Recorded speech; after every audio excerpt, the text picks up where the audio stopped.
Place Called Dagon, Chapter 2, 1.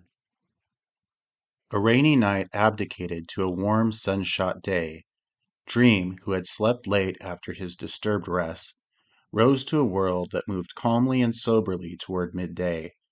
From his window he could see the weather-beaten sides of the house basking in the tranquil light, and hear the deliberate and heavy footsteps of occasional pedestrians drifting down to the post office or the general store. This was his Marlborough as he knew it best, a sober and silent community that clustered about the narrow Sakarak River and occupied itself with the daily functions of a somewhat abstemious living. Superficially, Marlborough was uninteresting, although it was not without a certain suggested placidity that might appeal strongly to the man in search of quietness, rest, and an escape from the febrile business of that greater world of cities where life was such a strenuous matter.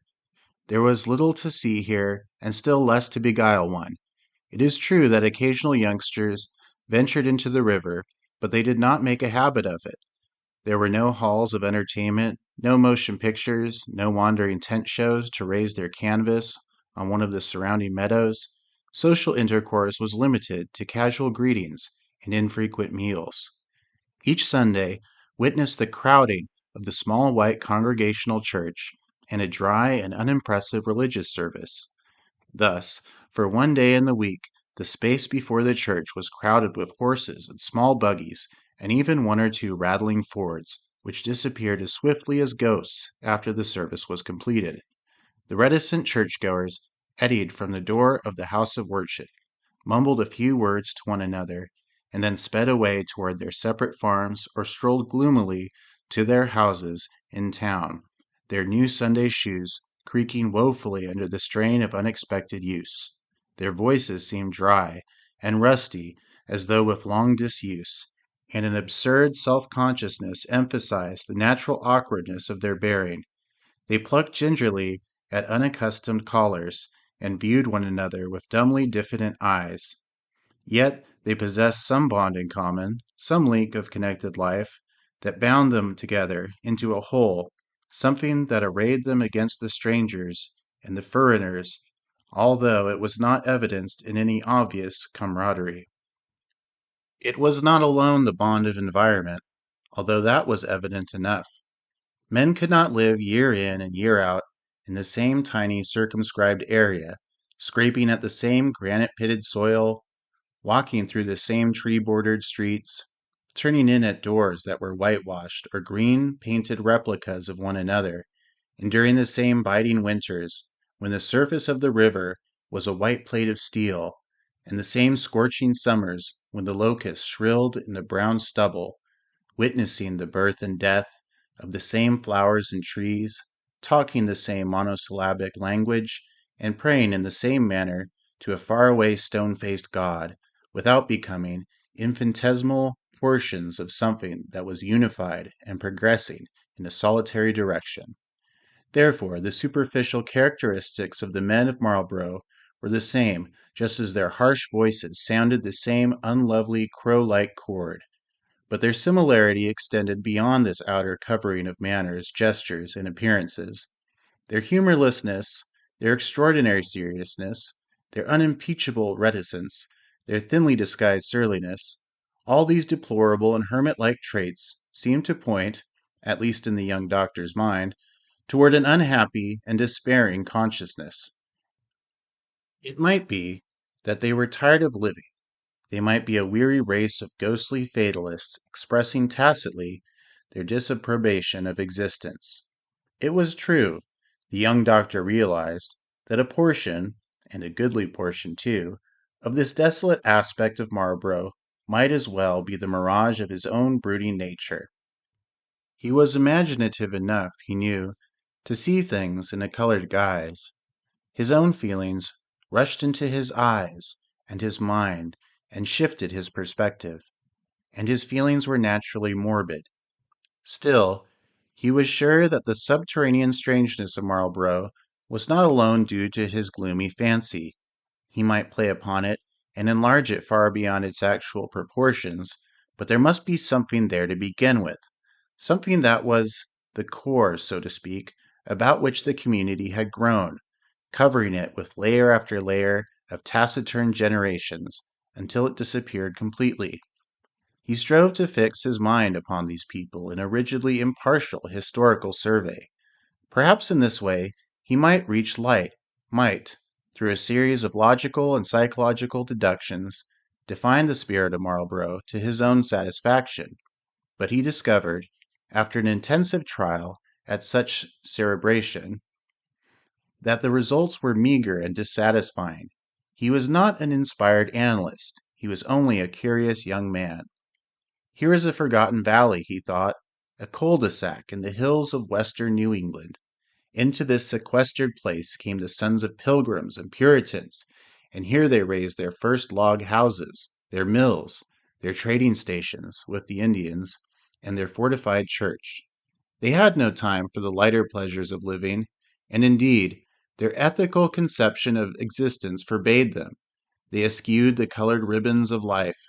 They were grim, therefore, long-faced and unsmiling, and their days were taken up with cleaning away virgin forests, struggling with the hordes of painted Indians, raising houses and churches and mills and forts and armories. The dark soil, spotted with boulders, fought with the Indians against them, and they subdued it by the might of their tenacious minds and unresting arms. They had no time for love or laughter, but they had plenty of time for labor and a taciturn doggedness, not always unbroken by sighs. Surely the women must have sighed. Life was not a career, but an onerous duty. It was a profound struggle against formidable and illimitable foes. What could such a people do but grow into a fierce, silent, unsmiling, and unimaginative race? What became of their animal natures in such a land of travail as this? Would they be diverted into a fanatical zeal for their God who bore always in his right hand a drawn sword? Or would the Dionysic passions, the ancient inward pagan urges, break forth at odd and unsuspected moments in bright flares of malignant color? It was difficult to conceive of a complete suppression of all these old zests of living, and Dream could see no way out for them but by a dark perversion that twisted them into sudden outbreaks or secret, terrible channels. Well, these were the ancestors of the farmers of Marlborough. They had lived their drab lives, and passed away, and been buried in the forgotten graveyards, and their sons, carrying in their hearts and brains this sullen heritage, had come after them, and these sons had been equally reticent, taciturn, somber, and forbidding. With the years, a slight leaven might have been introduced itself, a gradual lightening of the colors of living, but it had not been enough to erase the ancient characteristics.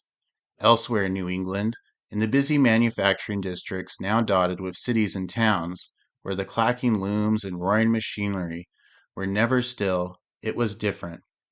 There the old urges were indelibly dead, perished for want of an iron breed to carry them on, overwhelmed by the great floods of foreign immigrations, devoured by a materialistic lust that knew no bounds. And in other places, in the agricultural corners of the land, a kindlier albeit somewhat threadbare tradition manifested itself.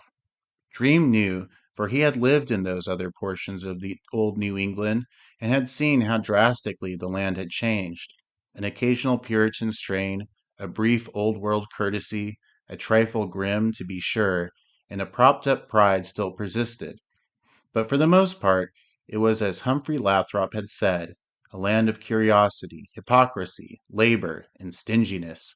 It was true that in certain secluded corners in the sun-dappled village streets, in twisted roads bordered by crumbling stone fences, in thin woodlands flashing with slim white trunks of swaying birches, a hint of the old New England lingered for the pilgrim imaginative enough to sense it, a hint of mellow days and grave silences.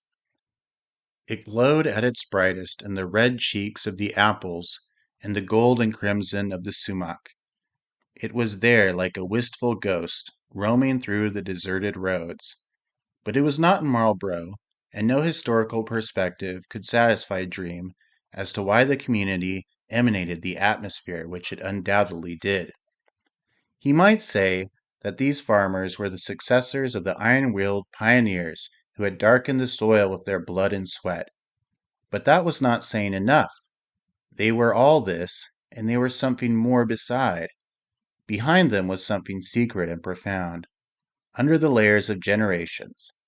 Although they might be no more than vaguely conscious of it, Dream was almost satisfied in his mind that the nature of these natives was colored and subdued by a breed of ancestors who had possessed some inexplicable outlet for their suppressed madness. The young doctor could give no logical reasons for his conviction, but there it was. Perhaps Humphrey Lathrop had hinted it to him.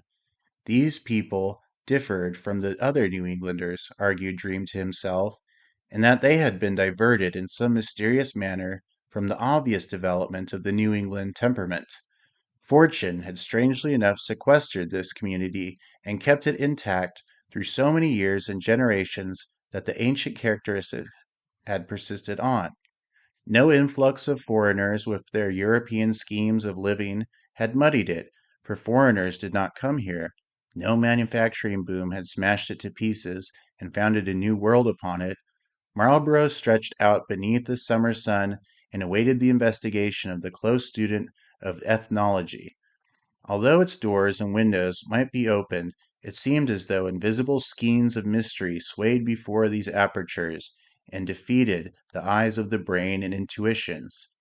Dream seemed more conscious of this than ever as he perfected his toilet and prepared for what the day might offer.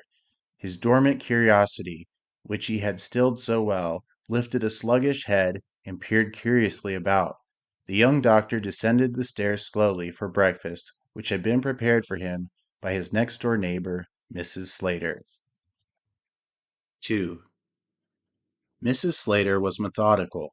It was her duty to run in during the morning with Dream's breakfast and the mail, which she collected at the post office when she did her early morning buying. She never called it shopping. For his dinner, served at noon in Marlborough, and supper, Dream crossed over to Mrs. Slater's house, where he sat in the midst of 5 pop-eyed children, speechless Walden Slater, the Reverend George Burroughs, invariably called preacher by the community, and Mrs. Slater herself, a small, plump, dumpy woman, originally from Leominster, who was rather more officious than practical. Not being born Marlborough, she did not affect the complete reticence of her neighbors. Still, she had lived in the community long enough to learn to refrain from displaying curiosity about things. It was only by a fluttering of her eyes and a somewhat cross-eyed inspection of things in general that she revealed the fact that she was aware of matters which puzzled her. It was this fluttering of the eyes that greeted Dream as he entered the room back of his office on the ground floor, a room which served as a breakfast chamber and a study. He immediately understood that she had heard the arrival of the horse in the night, and he waited, a trifle maliciously, to see if she would refer to it. He had never looked at her intently, and he did not intend to do so now. Indeed, he had never looked at any of the Slater menage with enough curiosity to fix their features in his mind. He had a general idea, of course, of Slater and the preacher. One was slouchy and the other was dark, but he could not tell the children apart. Indeed, he was uncertain as to their sex. Were 3 of them boys and 2 girls, or was it the other way around? He sat down at the table, smiling to himself. Mrs. Slater scurried about the table, removing the blue china cover from the platter of fried eggs and ham, and pushing the 3 letters closer to Dream's plate. There was a highly symbolic dolphin on the blue china cover. It served as a handle. It was a bad handle now, for its tail had been smashed off during some disastrous washing. "It seems as though I would work myself to death," Mrs. Slater said in her peculiarly breathless voice. "I was out of bed at 5:30 this morning, getting Walden off to the field. That man sleeps like a log. You have to shake him and shake him. And now it's you, and then it will be the boys." "You don't have to shake me anyway, Mrs. Slater," said Dream, his mouth full of toast. A small woman shaking a huge man. "Get up, get up!" A poodle snapping at a somnolent St. Bernard. Mrs. Slater sighed. fluttered her eyes, and gazed in a very cross-eyed manner at the design on the wallpaper. She caught a wisp of her straw-colored hair and tucked it into the tight knob on the back of her head. Her arms were covered with freckles, and her nails were blunted and broken. Dream slit his letters open and looked at them, briefly, letting them flutter to the floor. One was a catalog for medical goods. Use our electric frictioneer. It enlivens the blood. Another was a subscription blank for an agricultural magazine. How to mix a cheap fertilizer. The third announced a new supply of seeds and bulbs at Williams's grain shop, Main Street, Leominster. Did you sleep well last night, Mrs. Slater? Inquired Dream. This was malice aforethought. If you worked as hard as I do, you'd sleep well, she replied. The design on the wallpaper enchanted her. Well, said Dream, smiling broadly, you'd better hurry along and get the boys ready for school. It is later than usual, you know. Mrs. Slater walked slowly toward the door, small, plump, a bantam of a woman, her eyes fluttering fiercely. When she reached the threshold, she paused and turned back. I hope you won't be late for dinner, she declared. There's corned beef and new cabbage. I'll be early then, announced Dream. She hovered for a moment with the fluttering eyes and then walked out, slapping the door to behind her. Dream smiled happily. He was getting to be quite a denizen of Marlborough himself. He could keep his mouth shut, and perhaps, after all, it was a good thing. There was a strength in silence. There was an advantage in it, too. It was nobody's business that he had been called to Westcott Farm, and he knew in his soul that the natives were all banded together so far as he was concerned. They would tell him nothing. He was a stranger. Although he might live there for 50 years, he would still be a stranger. He could open his heart as generously as he might, still he knew that there would be no reciprocity from Marlborough. Even Mrs. Slater and his daily presence in her house created a sort of inescapable intimacy, kept her own counsels. He was not on the inside with anybody. Finishing his breakfast, he rose to his feet and wandered about the small room in a desultory fashion. There was nothing much to see there except his shelves of books, and nothing seemed farther away from him at this moment than books or study. He was too restless to read, and yet he could hardly define his restlessness. Something spoke to him in the back of his brain, but it spoke with a small muffled voice, and he could not understand the words. Without being conscious of it, he was brooding about some tangled mystery, and he would have to wait until the secret lifted boldly out of the dark waves of his subconsciousness, and he could see it in the bright sunshine of understanding. He sensed something. Like a lean dog with dilated nostrils, he was aware of a dim, carefully concealed trail that led into the tenebrous gloom of Marlborough. He would have to go to Humphrey Lathrop, he reflected, and force that ancient intellect to divulge the secrets of the community. Humphrey might not know all, but at least he could indicate the right trail, a trail that could be followed to the very end, and at the end of that trail would not be a pot of gold, perhaps, but assuredly a pot of sulphur. It was true that Humphrey had warned him against curiosity, but there were times when curiosity ceased to be a mere impertinence and translated itself into a malady of the soul that could only be cured by the frankest revelation. Dream smiled a bit at putting the thought so solemnly to himself, but there it was, and he was forced to admit that his curiosity was steadily developing into a huge monster that would certainly devour him. It was no longer a titillation of the mind, but an agony of the spirit. He had lived in Marlborough for 2 years now, and he had rigorously caged his curiosity concerning the community, but he had never killed it. It had been drugged by books and the casual meditations of a New England mind, but it had never been put out of the way entirely. There were moments when it had stirred sluggishly behind its bars, rising slowly to its dark feet and peering out into the light with vague green eyes. Now Dream felt the fragile bars being snapped one after the other, and he knew that sooner or later the beast would step forth and either destroy him or be destroyed by him.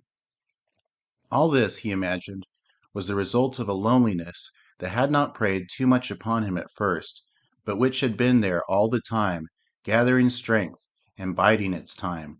He had not been satisfied all these quiet months. He had been drugged by his own weariness of spirit, and now, at the touch of a hand, he was awake and conscious of a problem looming before him that seemed as high as the Himalayas. The touch of a hand. Dream had been forcing his mind away from the thought that tugged at him, but now he gave way to it as he picked up his hat and walked out of the house and up the lane toward the old burned mill and the bridge over the Sacarac River. His feet fell pleasantly on the dark soil as he strode along. He had been curious before, but he could date the fierce restlessness of his curiosity to that moment the night before, when Mrs. Westcott had pressed against him in the rain and listened to noises that were no noises after all, in the black clouds. As he walked along the narrow rising street, bordered with the unblinking windows of the clapboard houses, his thoughts revolved round the Westcotts. He had seen the surly type of New England farmer, the secret drunkard, the illiterate misogynist, but none of them had been like Geoffrey Westcott. There was a curious finish to Westcott, the evident marks of a culture that extended far beyond Marlborough, and which possessed something European in its fleeting polish. It had not been manifested in words so much as in an easy insolence of demeanor, a sureness of self, that emanated from an ugly but intelligent face. This man might have been reared among these hills, but he had certainly not received his knowledge of the world here. He had gone beyond the hills and the seas and into the most curious places, and having done so, it was all the more remarkable that he should choose to settle in the intellectually arid valley that could boast no better civilization than the taciturn towns of Leominster and Marlborough. To think about the Westcotts at all meant to creep upon them logically and deliberately.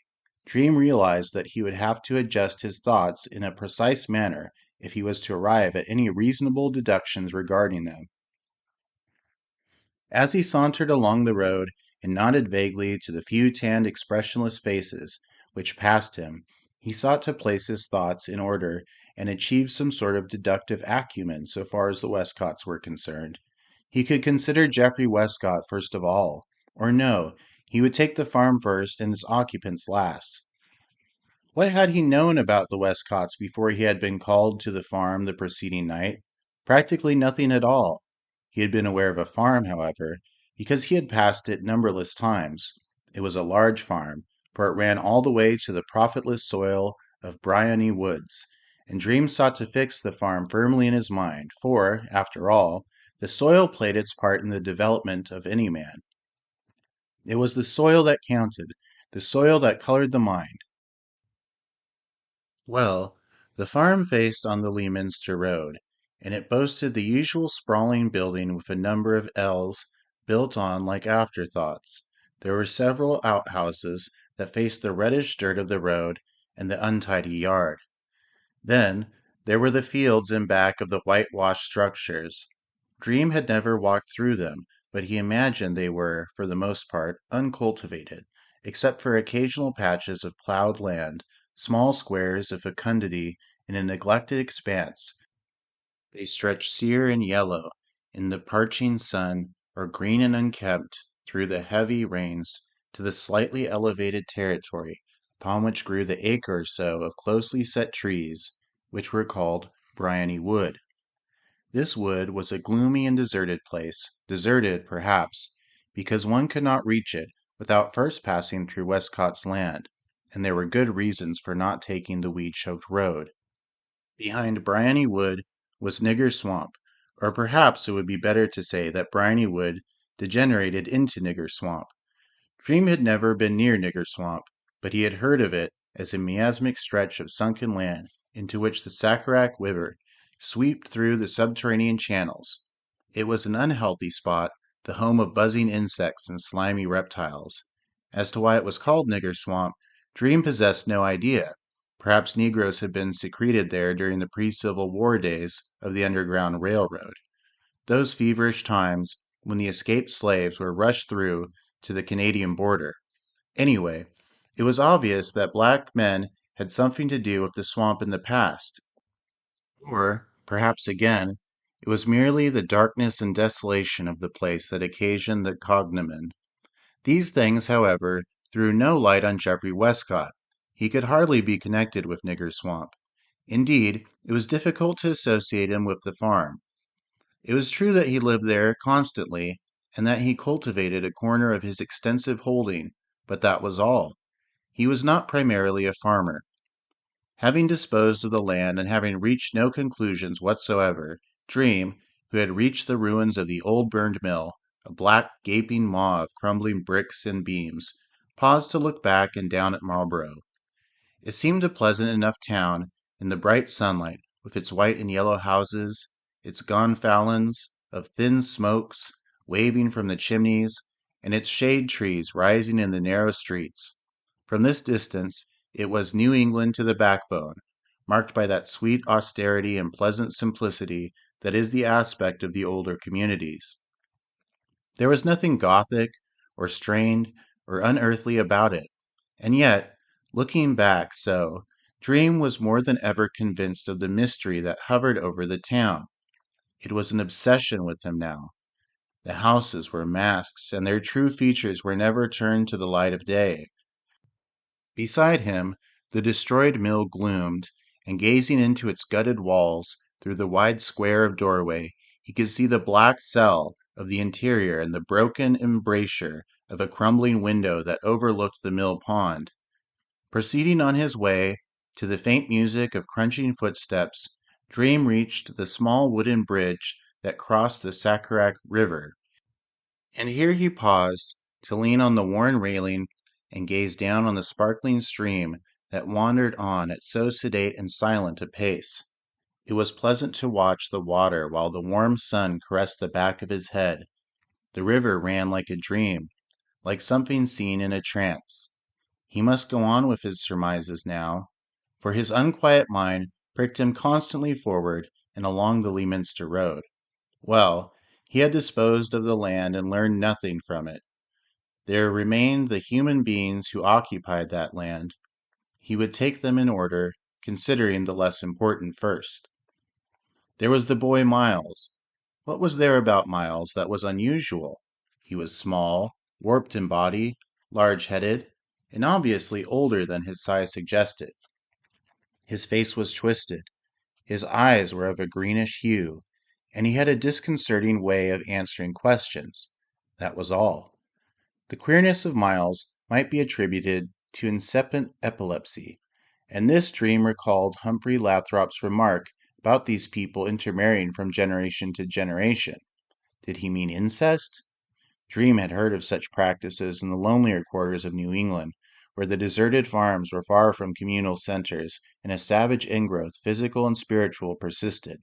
But Marlborough was a fairly good-sized community, and it was difficult to imagine that Lathrop really meant that.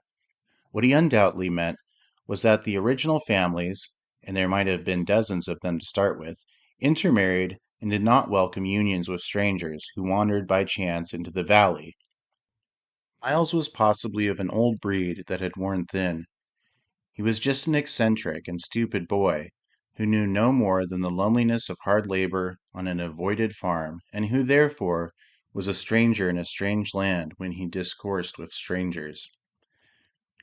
Dream decided that there was nothing to be gotten out of an analysis of Miles. Well, there was Wagner, the shaggy, red-bearded hired man.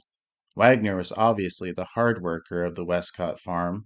It was he who developed the soil and raised a few crops and tore the boulders up and did all the excessive heartbreaking manual labor that warped the shoulders, lengthened the arms, bowed the legs, and tanned the red leathery skin.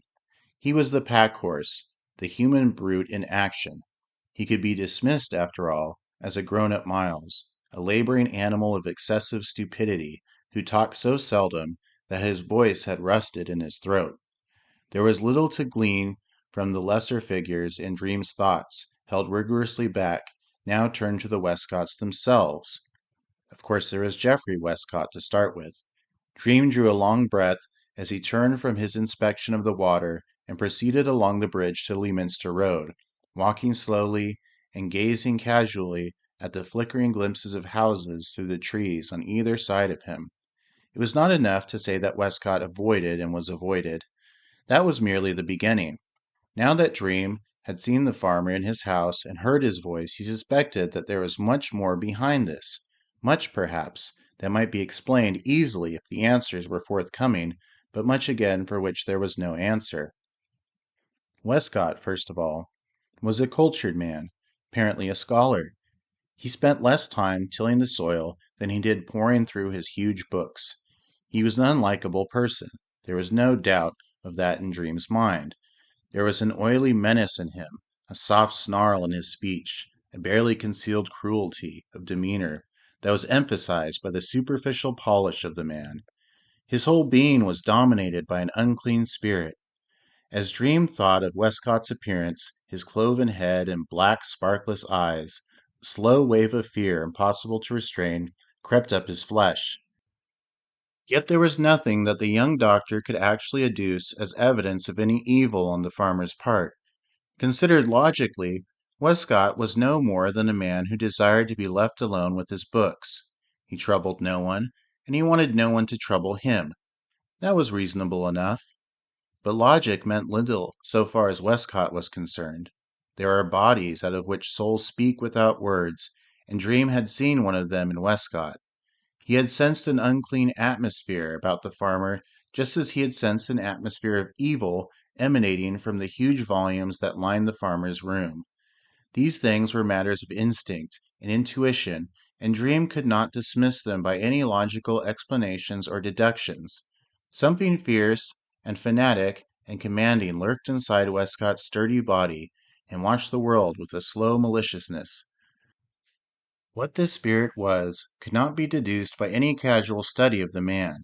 It had a purpose, Dream was sure, and the purpose was monstrous in its intent and merciless in the steps which it took toward ordained objective.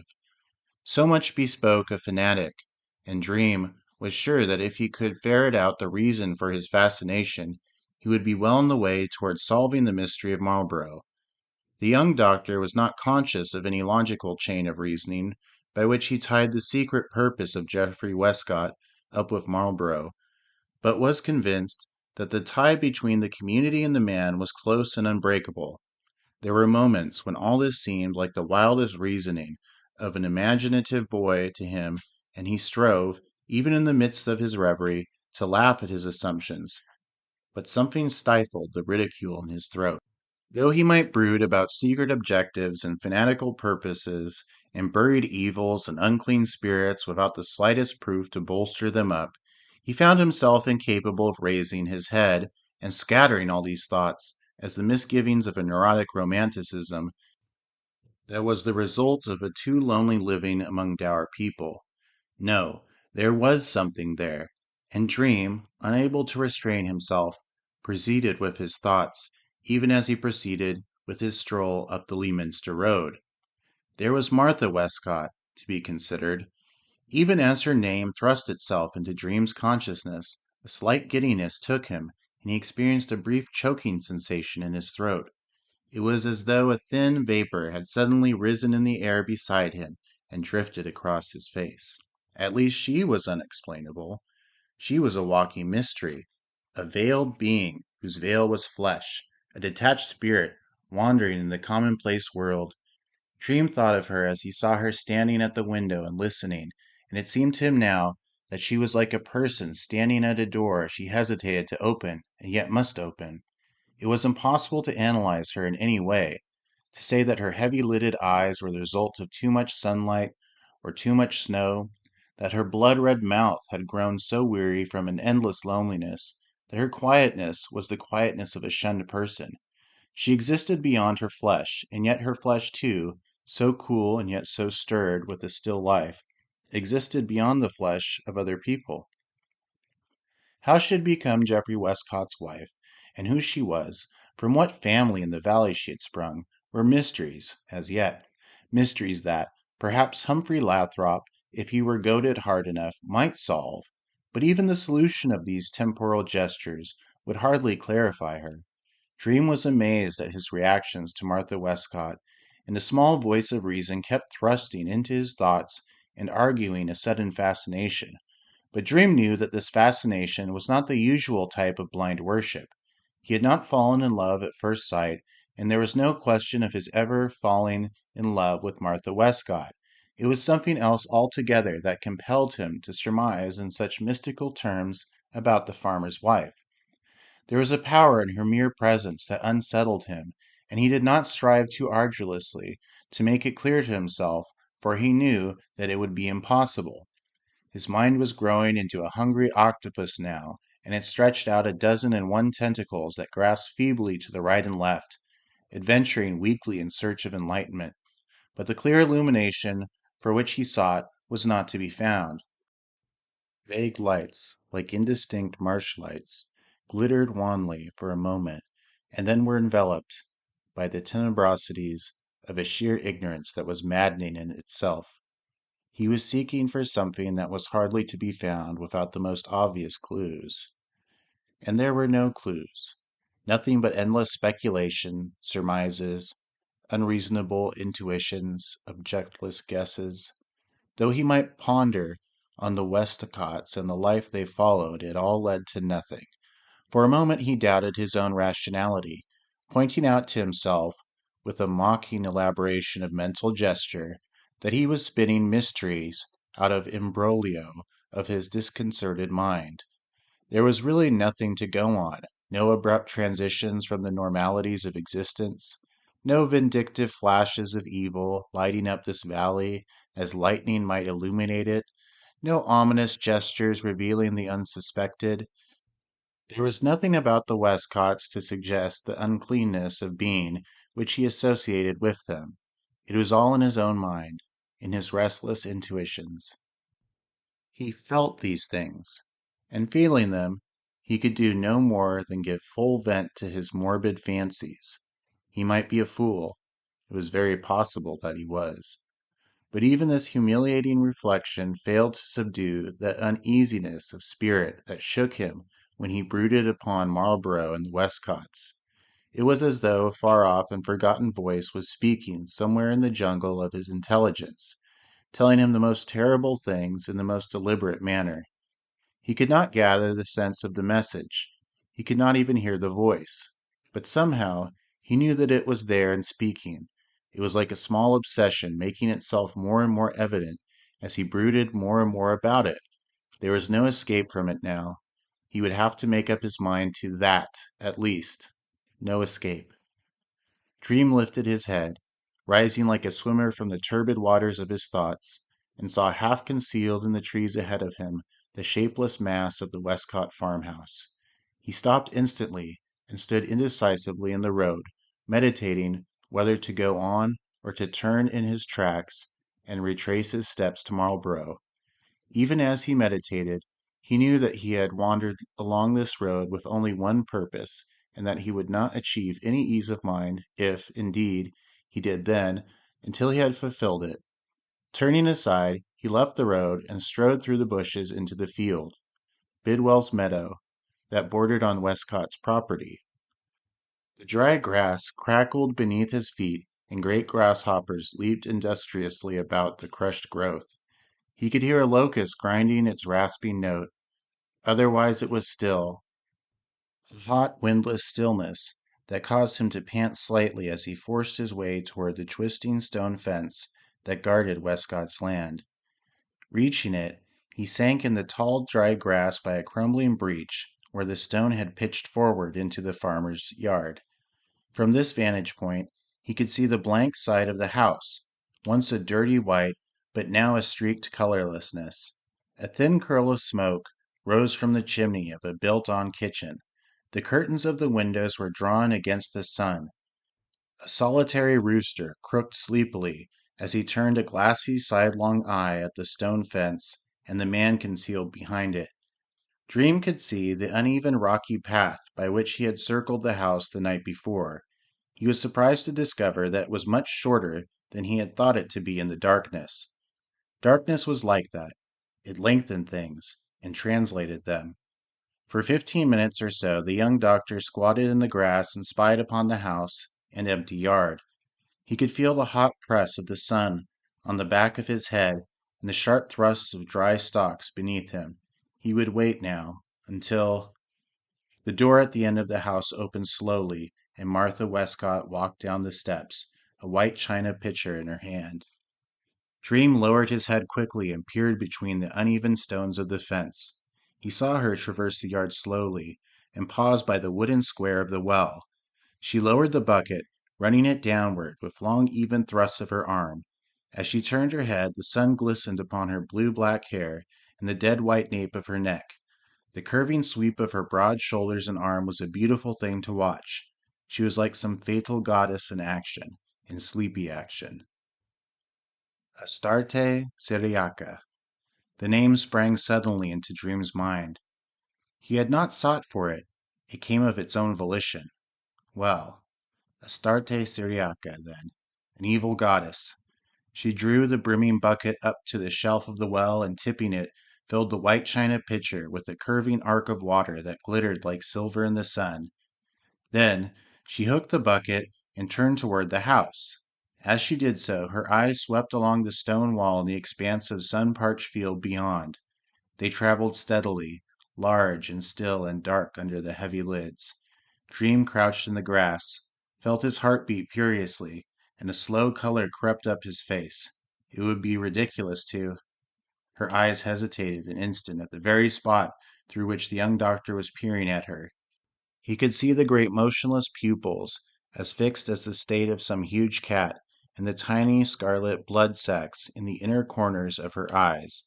There was absolutely no expression in these eyes that seemed to look through stone walls. They were frozen pools of stillness that seemed to take the world as they found it, without any surprise, and with a knowledge that was as ancient as the brown stones upon which the sleepy green slivers of lizards dozed. Dream, pressed abjectly against the stone wall, experienced an agitation through all his limbs. A choking sensation welled up in his dry throat, and his hands, clinging fiercely to the parched stalks by his knees, shook as though with palsy. It was only for an instant. Her eyes continued their blank survey and reached the house. Turning, she walked slowly back to the door, the white china pitcher outlined against her black dress, and slipped silently in. The door shut behind her without a sound. Dream remained for several minutes against the stone wall, fearing to test the strength of his legs. Then he rose to his feet and tramped back through the burnt and brittle grass, crashing through the bushes to the road. He walked swiftly along the Leominster Road to Marlborough without looking back. 3. The girl's eyes were like wet violets, a soaked blue so deep as to be astonishing. Mrs. Slater had said, "Deborah, this is Dr. Dream." And then she had added, in a grudging tone, "My niece. Deborah is my niece." Dream remembered that he had bowed and mumbled vaguely in his throat. It did not surprise him that Mrs. Slater had a niece. She looked as though she had nieces. Besides, all New Englanders had nieces. It was the penalty of the country. That, or, well, perhaps no nieces. It was all a question of family, of children, of course. Grandfathers were at a premium in New England now, but nieces and nephews and cousins were the common coinage of pride. It was impossible to go into a musty Back Bay parlor, for instance, without hearing something about "he's a cousin of," or "she's the niece of." It was like that. Being reduced to mop up one's lesser relative, so to speak, or to reach out through a dubious cousinal, could there be such a word, connection, and so getting a foot in. Families scattered and broke up, the main stem shattered. There was nothing but twigs left. I am a twig of the Winthrops. A wind-blown twig without any leaves. Mrs. Slater scraped his chair back, and he sank into it. She was staring at him with fluttering eyes. There were snapping eyes all around the table. He was getting choppy in his thoughts. Choppy, choppy. He assumed a bland indifference and waited for the smoking bowl of cabbage to be pushed his way. The long red slices of corned beef lay like so many tongues at his elbow. He forked one neatly and slapped it onto his plate. Physiognomy, they said, was a science in itself, the twist of a man's mind from the twist of his mouth, his slant from the slant of his nose. But what about a man with cloven head? What about a woman with— oh, wonderful, the cabbage! A pale browny green glistening with the tiny jewels of grease reached him, and he speared an efficient mound of it. A long walk induced hunger. Take faces now. The sly student ran his eyes over a face and solved it as easily as a rebus is solved, a rebus put together for infantile intellects. One assumed that the student was right, but one did not really know. Still, there must be a lot in it. If the proper perspective was achieved, the face fell into an approximate map of the mind. Easy. Like pulling a rabbit out of a silk hat. But you had to catch your rabbit first. Dream put his knife and fork down softly. He was lightheaded, giddy. Too much sun. But if he was going to get anywhere, he would have to study faces, covertly, tracking out half-obliterated urges, deciphering. Mrs. Slater asked him if he would like some vinegar on his cabbage. Good God, no. Thank you, he said, and shook his head. He picked up the fork and thrust it into the smoking mound of cabbage, the little jewels of grease dripping from the raised portion. He gazed around him, stifling an intensity of stare behind an assumed nonchalance. He was surrounded by masticating jaws. Walden Slater, the Reverend George Burroughs, 5 little Slaters with pop eyes and glistening chins down which the cabbage grease ran, and that girl. Mrs. Slater, having placed everything on the table, sank with a sigh of relief into her seat. Her eyes fluttered as one brown, freckled hand reached for the corned beef platter. She, at least, was patient. Her plumpness bulged at the caught-in mouth that inclined downwards at the corners, and round eyes that thrust forward from the puffed circles that contained them. Her wispy, straw-colored hair was drawn back in a sort of doorknob, and the heads of 3 metal hairpins stood up from it like a tiny croquet arches. She was an aunt, after all. It was quite reasonable. Opposite her, Walden Slater's long upper lip snapped feverishly at a dangling bit of cabbage. The lip of a camel. The coxcomb of hair stood upright on his head, and the 1,001 wrinkles in his red, weather-beaten neck rippled as he leaned forward over the plate. The tuft of ragged hair beneath his lower lip glistened with cabbage grease. There were marks of perspiration around the armpits of his blue denim shirt. His broken nails carried a fair share of the dark soil of Marlborough. Now and then he would raise his watery gray eyes and look swiftly about the table. The heavy brows above them, bristling with nondescript brush of hair, rose and fell as his long jaw moved up and down. Jabbing his fork into a long tongue of corned beef, he tossed it dexterously upward and caught it with a lip that seemed rubber-like to stretch down to meet it. It was a triumph of coordination, and Dream watched it with a pleased and sleepy satisfaction. Now, if he could catch corned beef like that, on the wing, so to speak. The 5 little Slaters cracked their iron-shod heels against the legs of their chairs as they dribbled food. Give them time. They would grow as dexterous as Walden. They were a regimented quintet. They rushed out to school with a great clattering of feet, and rushed back again to dinner with the same infernal racket. Their immature minds were small muddy circles into which schoolmasters flung flawed pearls. The jewels sank to the bottom and were seen no more. Dream's mind revolved, for an instant, about educational processes. Tomorrow this community of Marlborough would be changed. It would be renewed by the 5 little Slaters and their companions in age. What would they make of the valley and the dour town? Would things remain the same?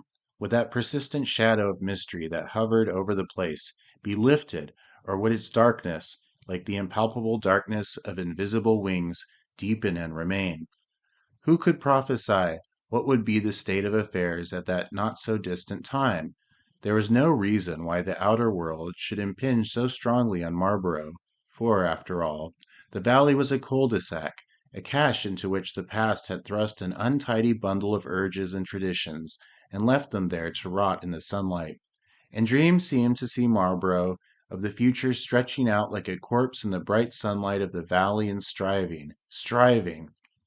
He shuddered at the picture so suddenly brought up before his mind, a picture of a white leprous mass struggling to live, dead and yet never dying, with closed eyes that continually quivered, with blue lips rolling back over yellow decayed teeth, with long skeleton fingers opening and shutting and fighting against the rigor mortis of time.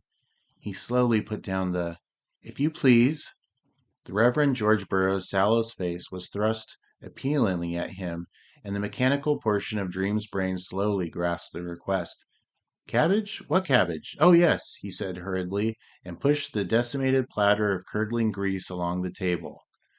Mr. Burroughs, his face drawn into a severe and disapproving recognition of the wool gathering in general, accepted the glistening remnants with some degree of asperity.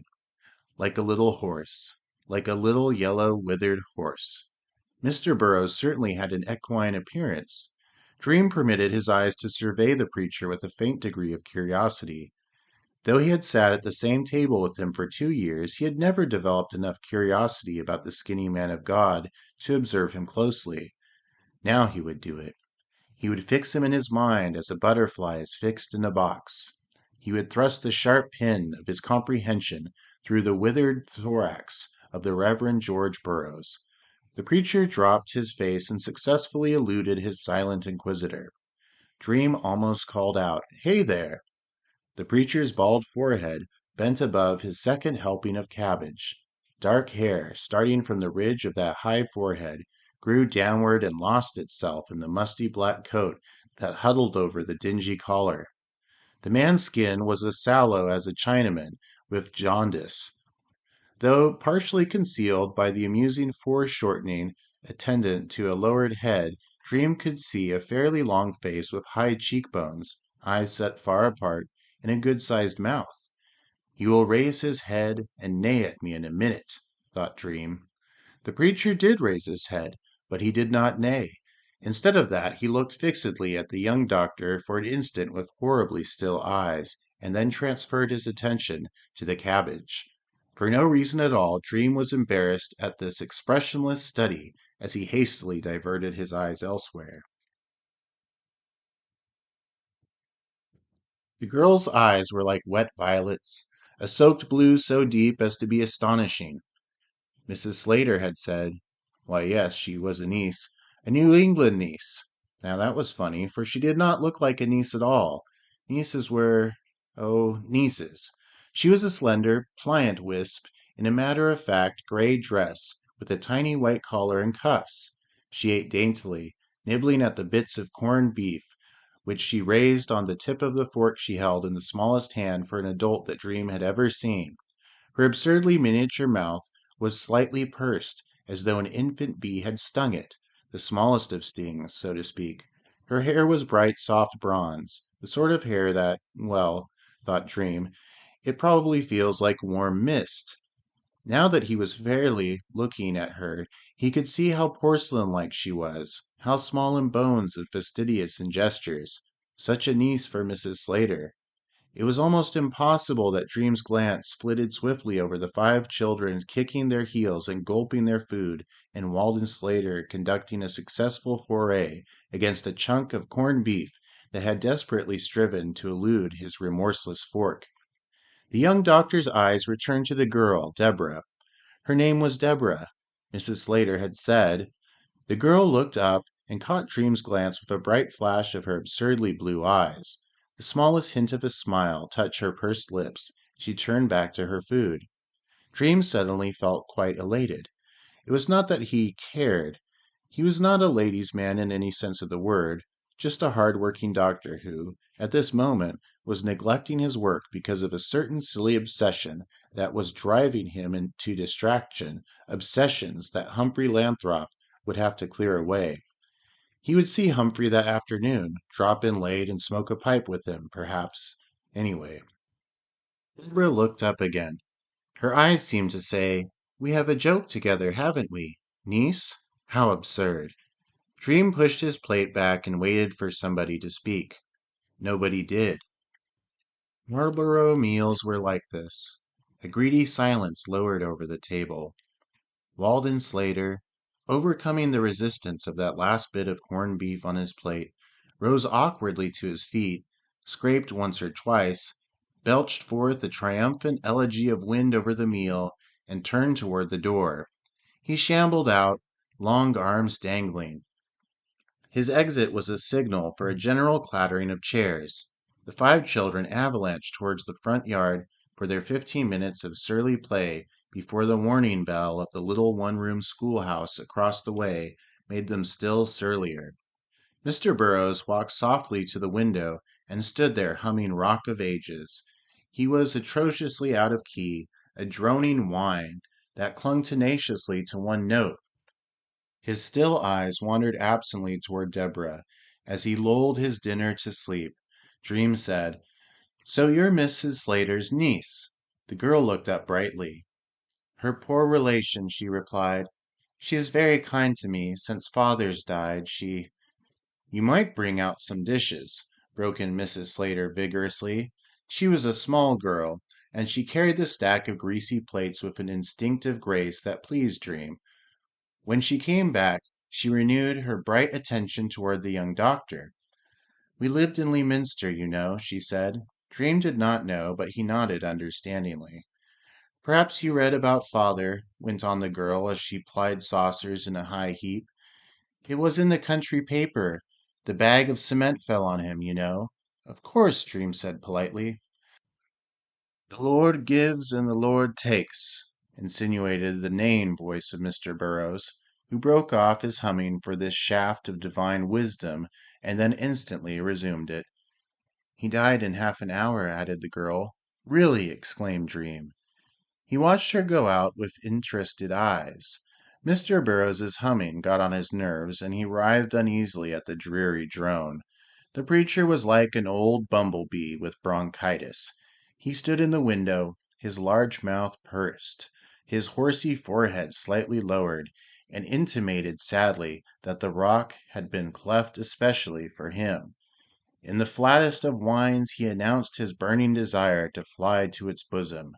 "May it fall upon you and crush you," thought Dream somewhat vindictively, the unending whine scraping along his nerves.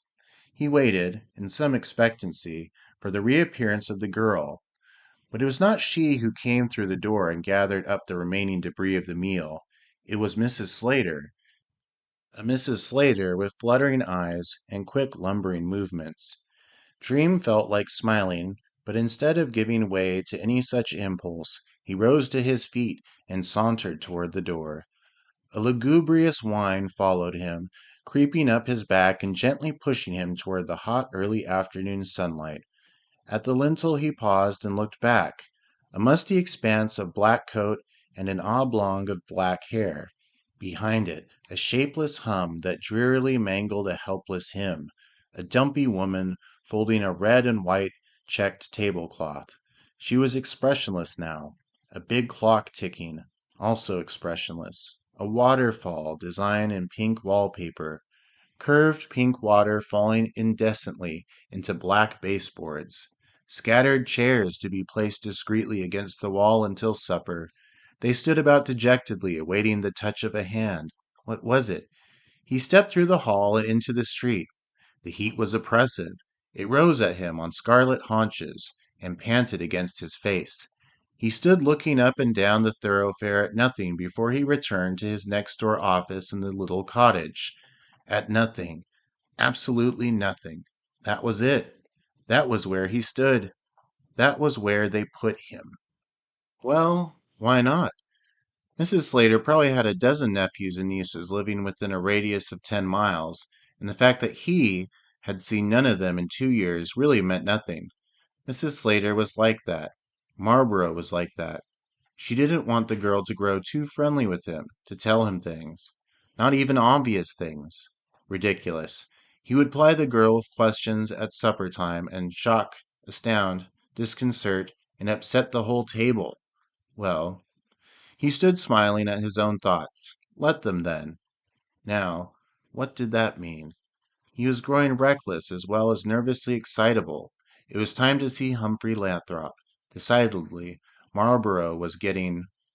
He progressed slowly to his own door and placed a hand upon the polished knob.